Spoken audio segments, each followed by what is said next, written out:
শেখ হাসিনা, জয় ও পুতুলের বিরুদ্ধে পূর্বাচলে প্লট দুর্নীতি ৩ মামলার রায় দেয়া হবে আজ। এ উপলক্ষে আদালত এলাকার নিরাপত্তা জোরদার করা হয়েছে। মোতায়েন করা হয়েছে বিজিবি সদস্য। নিম্ন আদালতে আছেন আমাদের সিনিয়র করেসপন্ডেন্ট আপেল শাহরিয়ার। সরাসরি যাচ্ছি তার কাছে। আপেল, পূর্বাচলে আমরা যেমনটি জানলাম, পূর্বাচলে প্লট দুর্নীতির ৩ মামলার রায় দেয়া হবে আজ। তো মামলা সম্পর্কে সর্বশেষ কি তথ্য আছে আপনার কাছে? সাবেক প্রধানমন্ত্রী শেখ হাসিনা, তার ছেলে সজীব ওয়াজেদ জয় ও মেয়ে সাইমা ওয়াজেদ পুতুলের আজকে প্লট দুর্নীতি মামলার রায় ঘোষণা করা হবে।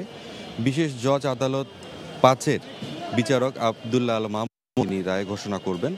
যেটি জেনেছি ১১টার দিকে আদালত বসবে এবং এরই মধ্যে এই মামলায় যে ৪৭ জন আসামি রয়েছেন তারা সহ তাদের মধ্যে যখন বিচারিক কার্যক্রম চলে, এর মধ্যে একজন আসামি আদালতে এসে আত্মসমর্পণ করেন। তিনি হচ্ছেন রাজুকের সাবেক কর্মকর্তা খুরশিদ আলম। ওনাকে কিছুক্ষণ আগে হাজতে রাখা হয়েছে, অর্থাৎ যখন বিচার শুরু হবে তখন তাকে আসলে আদালতে নেওয়া হবে। এবং আমি দুদকের আইনজীবীর সঙ্গে কথা বলেছি, তিনি বলেছেন যে যুক্তিতর্কগুলো তারা উপস্থাপন করেছেন আদালতে, আশা করছেন যে এই আসামিরা যারা রয়েছেন তাদের যাতে সর্বোচ্চ যে সাজা যাবজ্জীবন সেটি হয়। এবং এই রায়কে ঘিরে এই আদালত প্রাঙ্গণে নিরাপত্তা ব্যবস্থা জোরদার করা হয়েছে। আপনি যে খবরে যেমনটি বলেছেন যে বিজিবি মোতায়েন করা হয়েছে এবং এই আদালতের সামনে যে সড়কটি রয়েছে, প্রধান যে সড়কটি, সেখানেও দেখেছি আমি পুলিশ রয়েছে।